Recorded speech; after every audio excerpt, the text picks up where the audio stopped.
நல்லதே நடக்கும், நல்லதே நடக்கும்.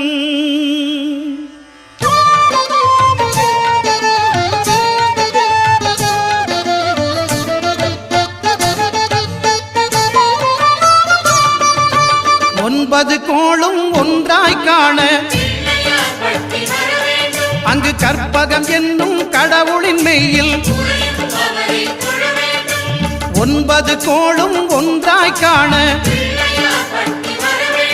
அங்கு கற்பகம் என்னும் கடவுளின் மெய்யில் சூரியன் முதலாய் 9 கிரகமும் பலவித குணங்களை கொண்டிருக்கும். எங்கள் கற்பக தருவில் அவை வரும்போது ஒன்றாய் சேர்ந்து பலனளிக்கும்.